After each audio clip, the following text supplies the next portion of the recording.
You're listening to the Hour of the Time. I'm William Cooper. The newspaper first issue is coming along nicely. Looks like we may meet our deadline. And, this is the first time any of us have ever put together a newspaper. And folks, I got to tell you, there are things that we never dreamed of that you have to do. But we're learning, and we're working our tails off here, and I think you're going to be very proud of Veritas. For those of you who haven't subscribed yet, I recommend that you do, because this first issue is going to be a collector's item. I can guarantee that. And it's going to knock your socks right off. It's going to be something that you're going to be proud to own and read and to show to your neighbors, and it's going to be a great help to you in waking up people who never could be awakened before. And it's a full-size newspaper. It is not a newsletter. It is not a tabloid like the Spotlight. It's a real newspaper. You're going to be surprised. I don't do anything unless I do it right, unless I put my whole heart into it, and that's what you're going to get when you get Veritas. If you'd like to subscribe, send $50 for a 1-year subscription of 24 issues. Make your checks or money orders out to Veritas, spelled V as in Victor, E-R-I-T-A-S, Veritas. And send them to Veritas, Post Office Box 3390, St. John's, Arizona, 85936. That's Veritas. Make checks or money orders out to Veritas. If you make them out to anybody or anything else, we have to send them back to you. Now, if you've already sent in checks or money orders made out to somebody else, that's been taken care of. And believe me, we had a lot of problems with the bank. So don't do it anymore. It's got to be made out to Veritas, or they won't take it, and we're going to have to send it back. P.O. Box 3390, St. John's, Arizona, 85936. If you have any questions about the subscriptions or the newspaper, you may call us during the daytime here at the center at 602-337-2562. That's 602-337-2562 during the day here, not where you're at, here, between 9 a.m. and 6 p.m. Let me see, what else? Oh, the Constitution Party. If you want information on the Constitution Party, you can phone 810-674-8094. That's 810-674-8094. That's the phone number of our National Director, Karen Scarborough. And if you live in a state and you'd like to volunteer your talents as a state coordinator for the Constitution Party, please contact Karen immediately. 810-674-8094. Ladies and gentlemen, I'm so proud of these young people who have come to help put this newspaper together that I'm just about to bust. They're really putting everything they've got into it. They have a lot of talent, and a lot of what you're going to get is going to be a result of their efforts. And so far it's Bart and Mike and Sharon and Pete and a few other people helping out around here. And make sure that you're listening, ladies and gentlemen. Monday night we're going to have as our special guest Mr. Gene Schroeder, Dr. Gene Schroeder, as a matter of fact. And he's going to be talking about the War Powers Act and possibly a few other things that I'm not at liberty to discuss right now. Gene has been very active with me and many others in the coalition of third parties and groups to field a constitutionally committed president in the 96 election. You don't want to miss Monday night's program. Also, either Monday or Tuesday night, I'm going to announce the date for the next seminar, which will be held either here or somewhere else, and I will tell you the location also, and the prices for members, non-members, family members, all of that kind of thing. And ladies and gentlemen, if you missed the last one, you really missed a wonderful week with some of the best people that you could possibly spend a week with. And we kept them busy from dawn until the wee hours of the morning every single day. Don't go away. I'll be right back with some wow you where you stand stuff.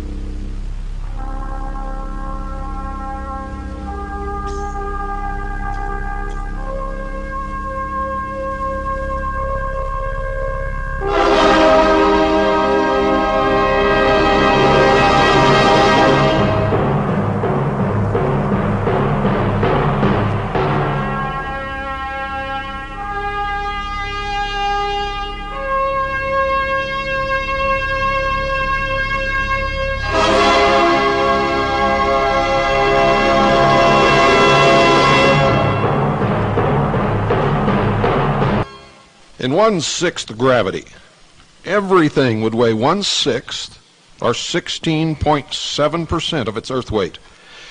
In other words, a 180-pound man would weigh a mere 30 pounds. Think about this, ladies and gentlemen, because I'm going to strip away some of the bullshit that NASA's been shoving down your throats for years. Writers were speculating on the athletic abilities of men on the moon a long time before the space program and Apollo. They based their calculations on 1/6 gravity, because that's what the scientists told us the gravity on the moon would be. And the public was anticipating some of these spectacular athletic feats when astronauts explored the moon. Do you remember seeing any? None were ever performed, ladies and gentlemen. There just weren't any. And you say, well, they were weighted down with these big, giant, heavy suits. I got a bridge. You want to buy it? You may remember the televised pictures of astronauts moving around on the moon's surface. If so, we challenge you to recall any extraordinary feats at all.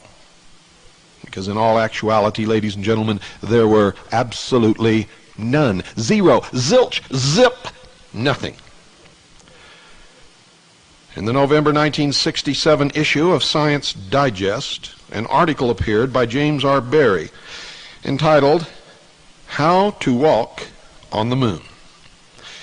In it, Mr. Barrie predicted that men would be able to make 14-foot slow-motion leaps, perform backflips, and other gymnastics just like professionals, and be able to easily move up ladders and poles with their arms, not even having to use their feet.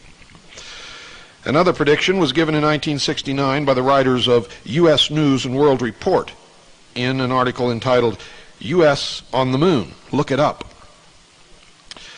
And they said, with gravity on the moon only 1/6 as strong as it is on Earth, a home run hitter in a lunar baseball game could drive a ball well over half a mile. A golfer's drive from the tee would sail clear over the horizon, out of sight. You wouldn't be able to see where it landed, even if you wanted to. See, the height an object will rise in a gravitational field, ladies and gentlemen, depends upon its initial velocity. And if an object had the same initial velocity in 1/6 gravity as it had on Earth, it would rise 6 times as high.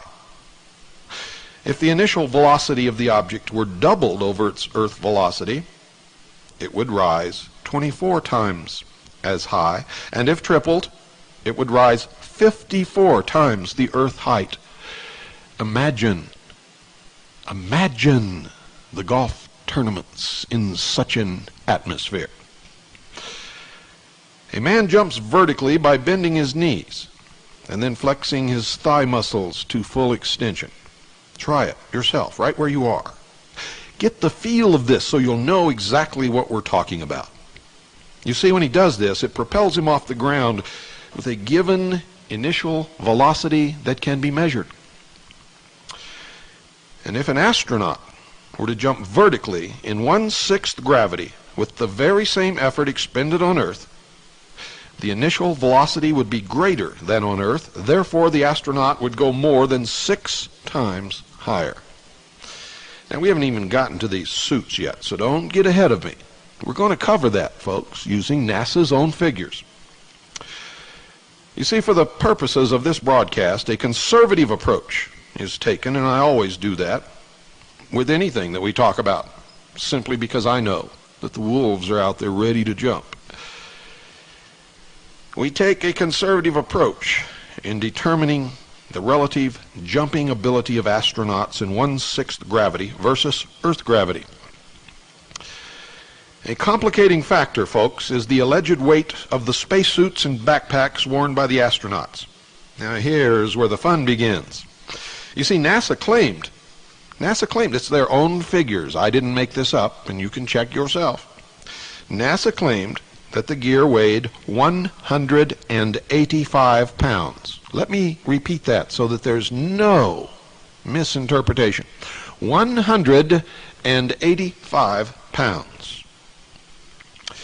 Now this is a terribly oppressive weight to carry on the Earth. But folks, it would be no problem whatsoever in 1/6 gravity. That is, assuming that the astronauts weighed 185 pounds and their gear weighed the same. And these are the NASA figures, and the astronauts, all of them, weighed pretty close to that figure. The total combined weight, ladies and gentlemen, in 1/6 gravity would be only 62 pounds. Now just ruminate on that a little bit. If the astronaut weighed 185 pounds, and his entire suit, all of his gear, weighed another 185 pounds, the equivalent combined total weight in 1/6 gravity would be only 62 pounds. And I'm here to tell you I could do amazing things if I weighed 62 pounds anywhere at all. But we didn't see any of that, did we? You see, this is still only 1/3 of an astronaut's body Earth weight without any gear. Are you beginning to understand? Therefore, the astronauts should have been able to jump vertically far higher than they could on Earth without any burden. And you remember when they were tooling around in that little car and they were spinning their wheels and the dirt was flying up, making a rooster tail? Well, folks, that dirt didn't fly up very high and it didn't stay up in the air. It came down really quick. And according to statistics, dust in a 1/6 gravity atmosphere. In fact, an atmosphere only 2% as dense as Earth's atmosphere, that dust should still be floating around somewhere, shouldn't it? But it didn't. How are we going to explain this? How does NASA explain it? Very simply, folks, they don't. They can't. They never could, and they never will. Quite a number of professional athletes, ladies and gentlemen, can jump over 3 feet off the ground when they are stretched out, such as in a basketball layup. These athletes are the exception.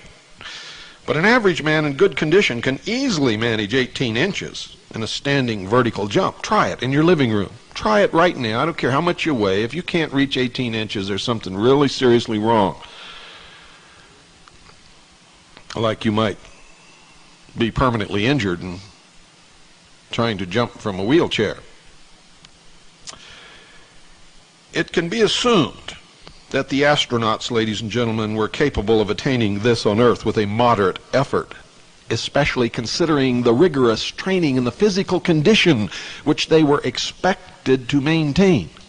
And in fact, if they did not maintain that certain specific physical conditioning, they would not have been allowed to make their flight. Are you following? Clear, crystal crisp logic that only comes from the hour of the time. And finally, folks, since John Young's vertical jumping during the Apollo 16 mission has been observed on film many times by all of you and by me, the question of spacesuit mobility and height attained can be discussed because we've all seen it. You can go down and rent videos from your local video rental store right now and watch it again. You can order videos from NASA. You can do all of these things. You see, a standing vertical jump of at least 18 inches on Earth can be accomplished by exerting an upward force of around 500 pounds by a 185-pound person. An equation can be derived which gives the relative heights attained by an astronaut in 1/6 gravity carrying a burden equal to his weight, and the same astronaut on Earth without a burden. Now, it was assumed that in each case the upward forces were identical, since a jump from a standing vertical position only requires the knees to bend slightly. The spacesuits would not have hampered the astronauts appreciably. The televised pictures of John Young on the moon indicated that he was able to utilize his arms and legs for jumping in an essentially normal manner with very little, if any, restriction. Now, folks, this is where it gets very interesting. You see, the resulting ratio of relative jumping ability calculated turns out to be over 4. Over 4. Now, this means that even with the astronaut gear, Young should have been able to jump over 6 feet off the ground if the moon had 1/6 of the Earth's gravity. Now, let's be conservative. Let's say he should have been able to only jump 3 feet off the ground in 1/6 Earth's gravity. Did he? Not on your life. In actuality, his efforts lifted him at most, ladies and gentlemen, 18 inches off the ground. Observations indicated that Young made several attempts to jump as high as he could, but with no success in achieving a height of more than 18 inches. He is shown at the peak of one of his jumps in one of the famous NASA photographs. And if you can obtain this photograph, you will note the position of the top of Young's helmet in relation to the flag. Now, critics might claim that he wasn't really trying. Now, if you were on the moon and you had a chance to make a record jump and you knew that you were being viewed on television by billions of people around the world, are you trying to tell me that you wouldn't really try? Really? Is that what you're trying to say? Do you expect me, William Cooper, to believe such blithering nonsense? Because I don't believe it for 1 second. I think Young was trying the very best that he possibly could.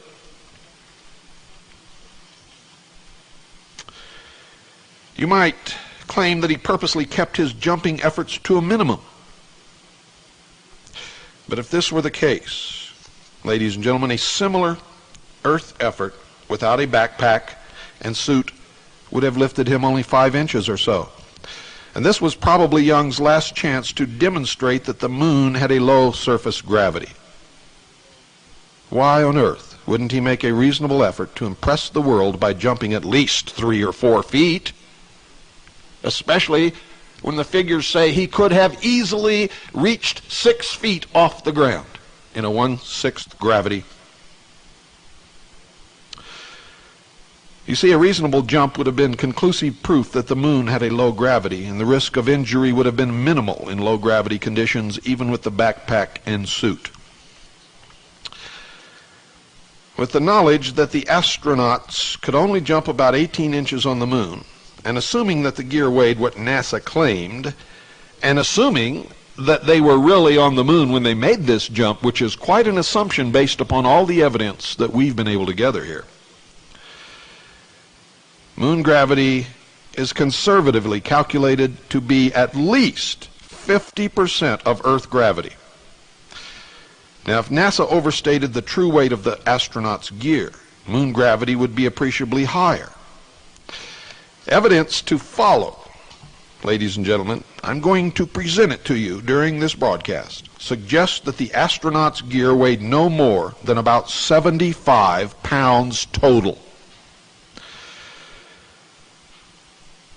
That's right, 75 pounds total. But even if it did weigh 185 pounds, as NASA says, we've already given you enough proof to show that NASA's been lying to us for a long, long time. The moon's gravity was calculated to be 71% of the Earth's based on the following assumptions, ladies and gentlemen. That John Young jumped 18 inches on the moon. His space suit and backpack weighed 75 pounds on Earth, and he could manage 18 inches on the Earth without any burden. Now, even if that's wrong, if his suit actually weighed 185 pounds, it would still say that the moon's gravity was at least 50% of Earth's, assuming that all of these other things are constant. A lot of writers, ladies and gentlemen, seem to give the impression that the moon suits worn by the Apollo 11 astronauts were extremely restrictive. Yet the following information taken from We Reached the Moon by Wilford indicates that this was not necessarily the case, and in any event, observed actions of the astronauts during the filmed portions of their activities on the moon shows that they moved around easily. They did not tire under this supposedly great burden. They were able to take long excursions, conduct explorations, chip off moon rocks, plant flags, set up experiments and equipment, much of which was left on the moon. Wilford, you see, mentioned that Neil Armstrong found that he could move around easily in his bulky spacesuit and heavy backpack under a lunar gravity 1/6 of Earth's. The costume, according to NASA, weighed 185 Earth pounds and was flexible enough so that the wearer could walk, dig, climb, and even place instruments on the moon's surface. Wilford also indicated that the astronauts did not find walking and working on the moon as taxing as had been forecast, and that they bounded about easily in what they called kangaroo hops. In all actuality, looked no different than a kid skipping sideways along the street. The idea of 1/6 gravity, folks, presents a major problem in explaining how the astronauts really performed compared to how they should have performed. You see, the difficulty in jumping can in no way be attributed to spacesuit bulkiness. However, a substantial lunar gravity would create problems. And why would they lie about the gravity? And why would they continue to lie about it even unto this day if the gravity was not the 1/6 Earth's as they have stated? Why lie? Why lie, ladies and gentlemen? Well, we don't really know unless they really didn't go to the moon. Or unless maybe they went to the moon, but the televised and photographed portions of what the astronauts supposedly did on the supposedly moon were not really on the moon, but were filmed somewhere else. And why would they do that? Well, no one really knows that answer either, unless maybe they couldn't really get to the moon, or unless they were afraid that some catastrophe would happen and they did not want this to be seen by the American people. Although I don't know how they would have explained the disappearance of all the astronauts had such a thing really happened. Isn't this interesting? In view, ladies and gentlemen, of the information that I have presented thus far, It may come as no surprise to you that security control extended to the astronauts' conversations on the moon as well as to mission control. You see, the ability to delete and edit undesirable comments made by the astronauts could always be accomplished before transmission to the public. They claim there was a delay from the time mission control received the information until transmission to our television sets, but all of that could have been staged also. But let's assume that there really was a delay. Why not? And we're assuming an awful lot of stuff here, all based upon the information that NASA has given us, most of which turns out not to stand in the face of logic or in the face of scientific evidence or in the face of their own figures. I wonder why. The following is a summary of information taken from the Voyages of Apollo by Lewis, which points out the degree of control exercised over the Apollo mission activities. You see, he indicated that the astronauts' tasks were all carefully plotted out in advance. The explorers were expected to follow the plot as faithfully as actors in a play to stay on schedule. Every move was planned, timed, recorded, and every deviation from the plan had to be explained and justified. Ladies and gentlemen, virtually every event and movement was governed by the flight plan and a script as large as a telephone book. Now, it seems to me that even the dialogue was carefully controlled, especially when the astronauts knew they were being filmed or recorded for television, and this proves out to be a fact. And it can be demonstrated when references to a hot mic are made by one of the astronauts. And you can also find that on the tapes.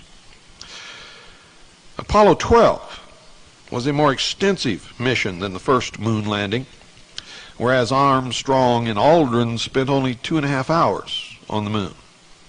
Conrad and Bean would spend a total of more than 7 hours, venturing a half mile from the spacecraft, or so they said.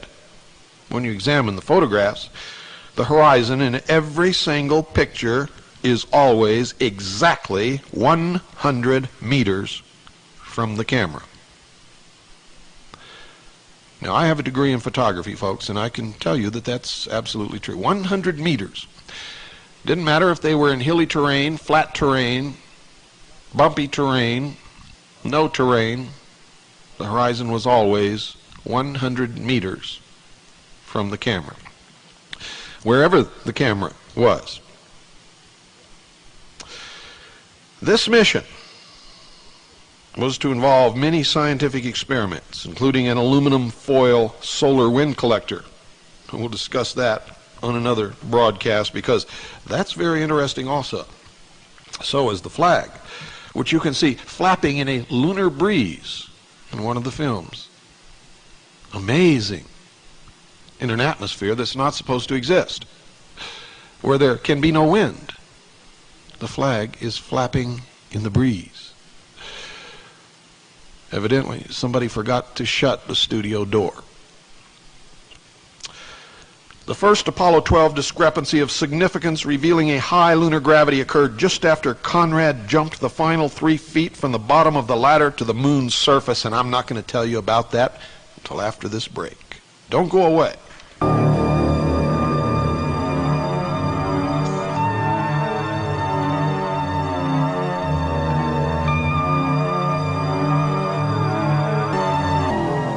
Helicopters all over the place out here, folks. Just south of town for the last several nights, large maneuvers involving helicopters and troops on the ground and in the air.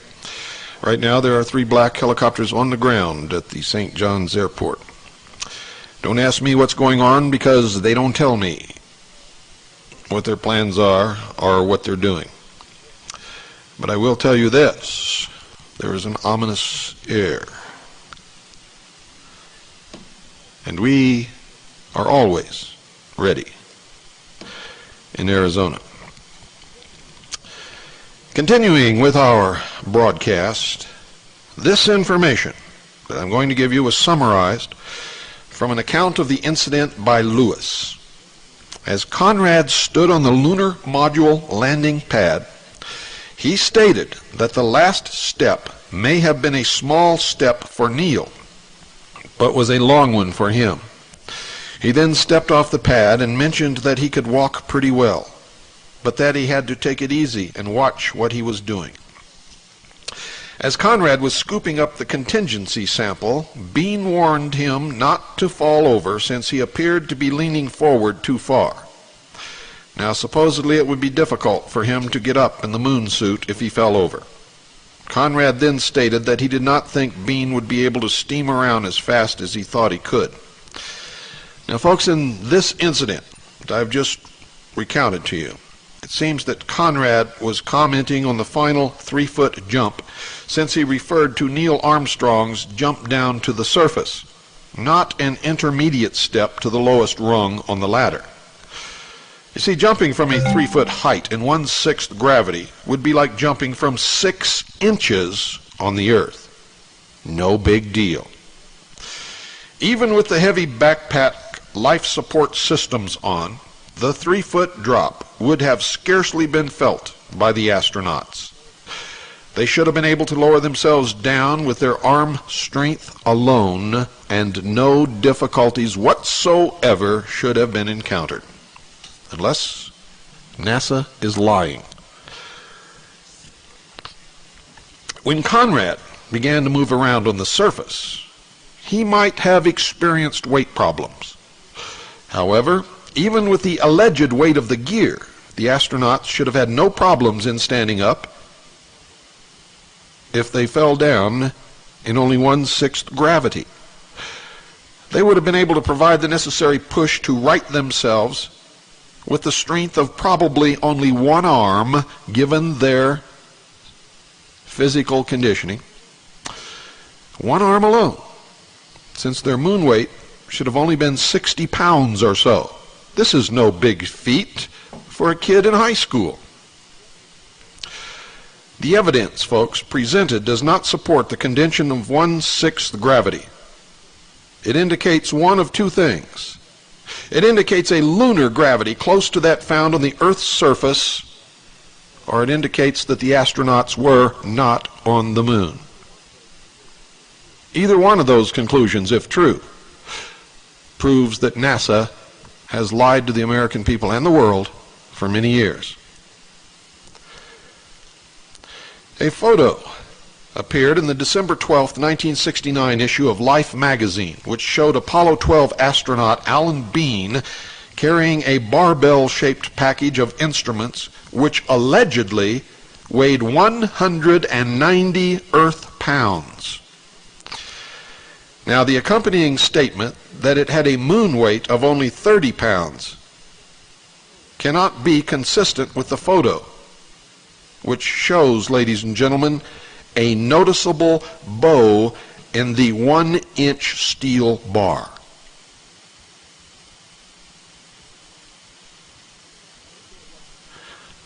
Now, let's say it wasn't steel. Let's say it was aluminum.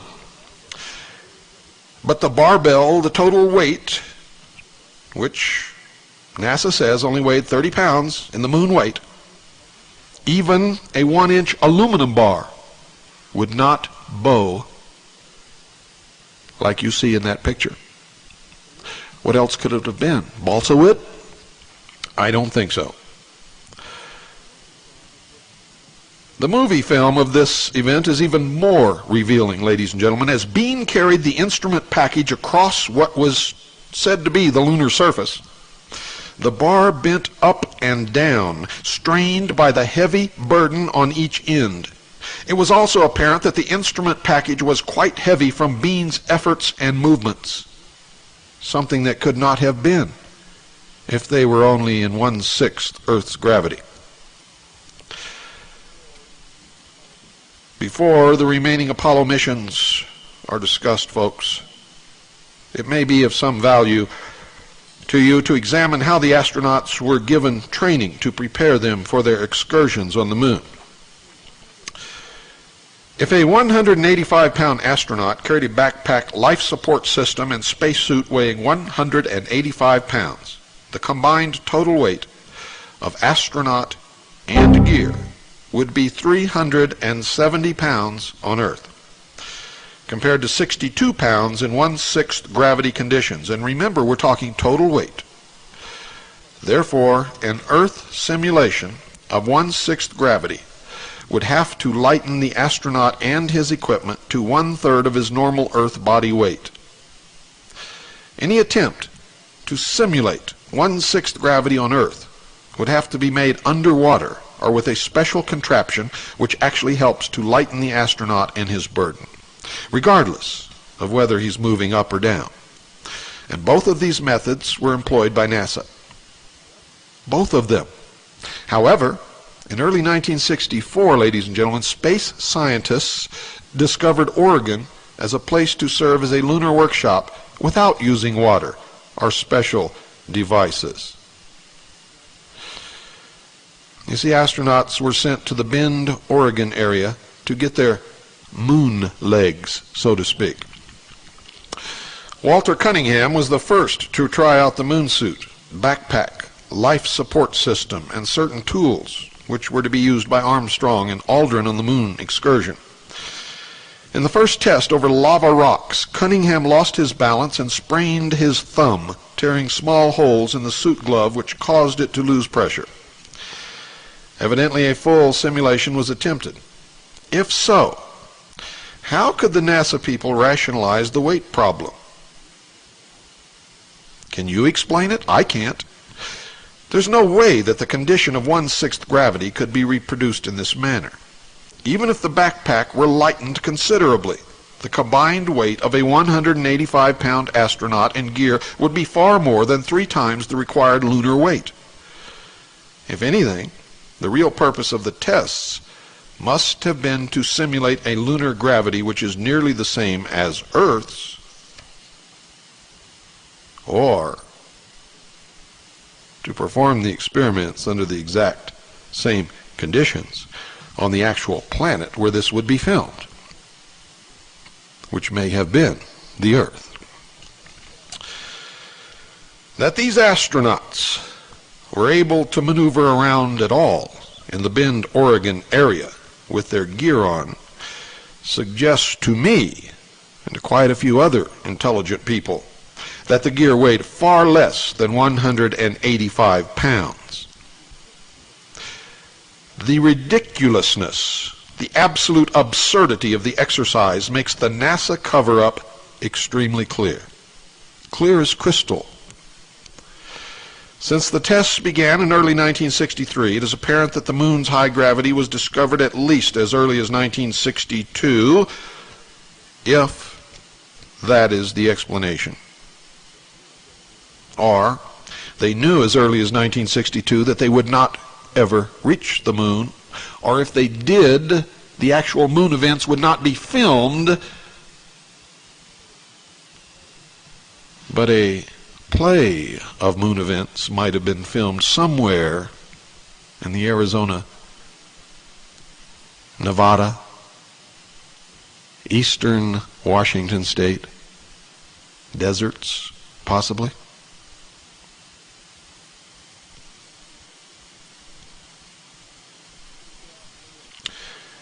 You see, throughout the early Apollo missions, folks, an attempt was made to impress the public that the Apollo moon suits were extremely bulky and awkward. This would greatly inhibit the astronauts' mobility on the moon, causing the public to believe that the moon's gravity really was 1/6 Earth's, or to believe that what they were seeing was really taking place on the moon, if in fact it were not. Consequently, the astronauts would be effectively handicapped and incapable of impressive athletic feats. It is somewhat unbelievable that from the time Cunningham tested out the best available spacesuit gear in 1964 until the first Apollo landing in 1969, that little improvement was made in the suits. You see, the public has always been told that the best equipment was provided for the astronauts. And I can assure you, and the record bears it out, that enough money was paid to develop the very best equipment. A little digging brought an interesting discovery to light. In Suiting Up for Space, written in 1971, Lloyd Mallon stated the following, and I quote verbatim, "As a matter of fact, Hamilton's Standard had already achieved a spacesuit with 93% of nude range before October 1968. Let me say that again. As a matter of fact, Hamilton's Standard had already achieved a spacesuit with 93% of nude range before October 1968. Now, folks, nude range means the mobility of the human body with no restrictive clothing whatsoever. Nude, in the nude. They had already achieved 93% mobility with a suit before October 1968, when they demonstrated it before the aerospace scientists and engineers attending the 5th annual meeting of the American Institute of Aeronautics and Astronautics held at Philadelphia, Pennsylvania. Live demonstrations of the suit during the week-long meeting attracted wide interest and attention, and I'm still quoting, plus some disbelief. It was hard for some of the onlookers to believe that so much mobility could be designed into an inflated spacesuit. But it was. For the advanced suit was developed to meet the greater mobility requirements of manned space missions to follow the Apollo moon landing program and would in fact be tested on the moon. Now, me and several others contend that if as early as 1968 this was the best piece of equipment available, NASA had the time and money to ensure that it would be used on every Apollo mission. And of course that was the goal. After all, billions of dollars were spent in sending men to the moon. It is only reasonable to make sure that once the men are there, they can perform their tasks in the best possible manner. If they were not used, then perhaps NASA wanted to continue to convince the public that the moon had a weak gravity. Or if the astronauts were encumbered, there would be less chance of a breach in the cover-up. The bulkiness and weight would be good excuses for anemic jumping and maneuvering attempts. However, what appeared to be stiff waists in the suits were shown to be a lie when they easily climbed into their lunar rover vehicle and sat down in the seats in the same position that you find yourself in a small, compact car. However, it was just pointed out that the Apollo 16 astronauts had great flexibility with improved suits. Yet they were still not capable of worthy jumping feats. And I ask you why.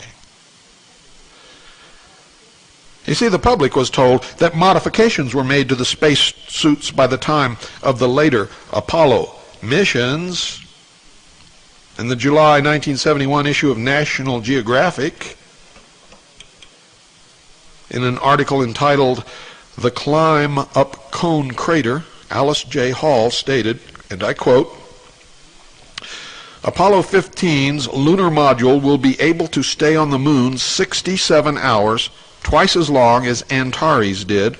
Improved suits will allow greater mobility as the spacemen go about their chores," end quote. Now you can compare the sizes of the Apollo 11 suits with the Apollo 16 suits and see that the latter suits were less bulky in appearance.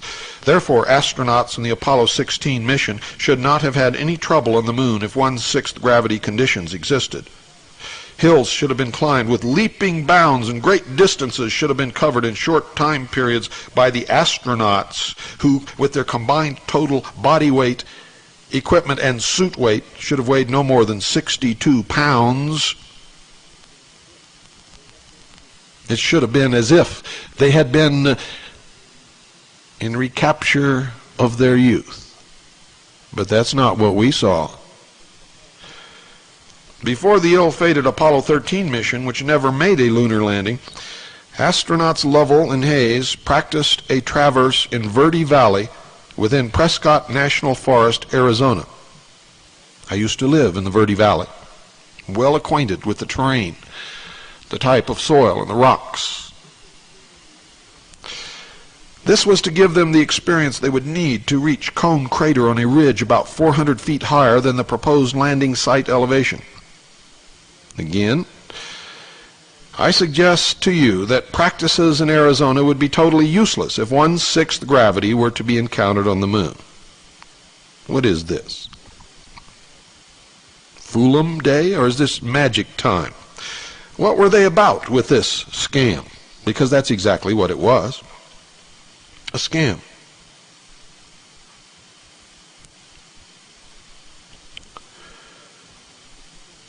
Their centers of gravity on the moon would be different from the Earth simulations, and the Earth weights would be 3 or 4 times too high to reproduce lunar conditions.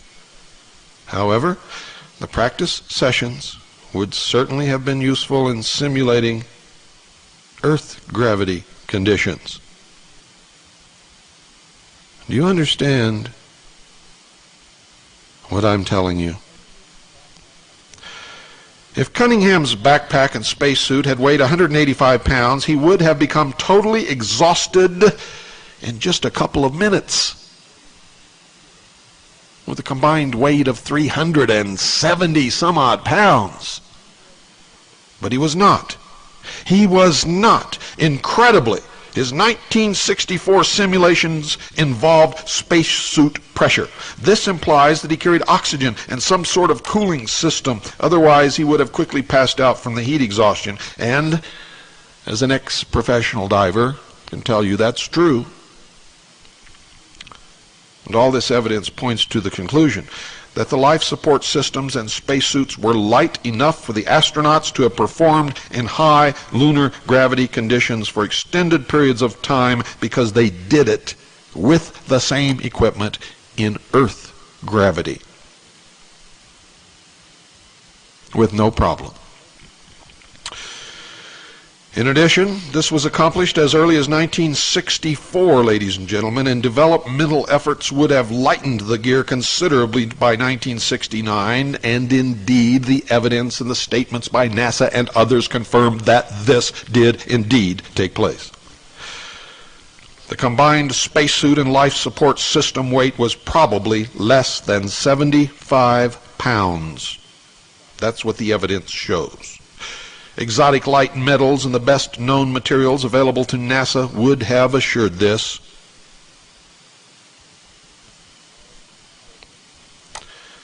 Following the Apollo 13 mishap on the way to the moon, a 10-month delay was taken to re-engineer and modify the spacecraft before Apollo 14. This mission would be another attempt to reach the highland regions of Fra Mauro, and the highlight of the trip was to be the 1.8-mile excursion to Cone Crater. Now, problems arose because the trip was mostly uphill and the astronauts had to take turns with the modularized equipment transporter,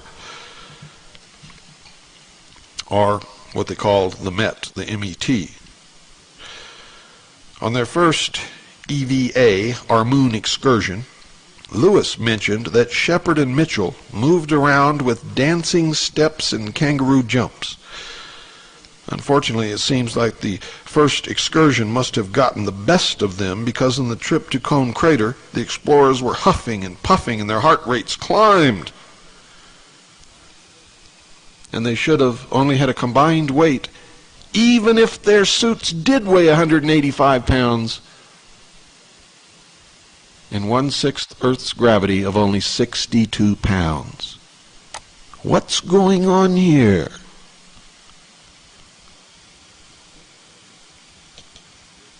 The difficulties were attributed, NASA said, to their semi-rigid, cumbersome suits and the heavy backpack life support systems which supposedly weighed 185 pounds on Earth.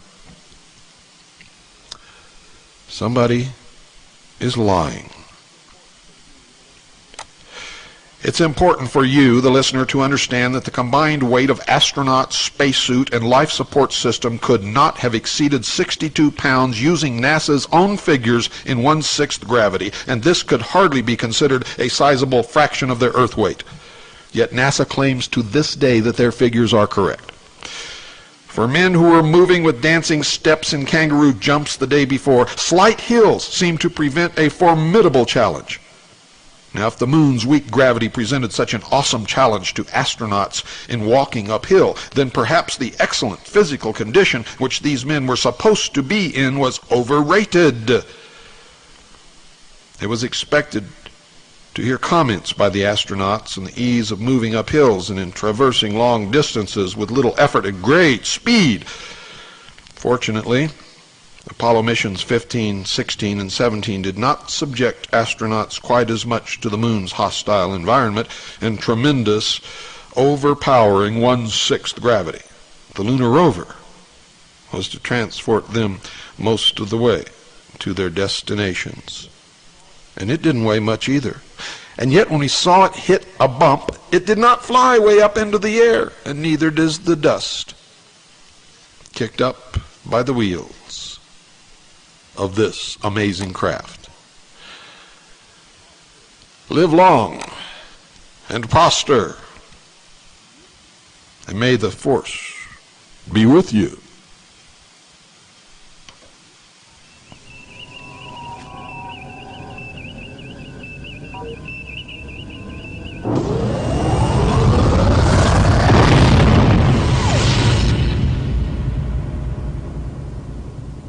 Good night, folks, and God bless you all.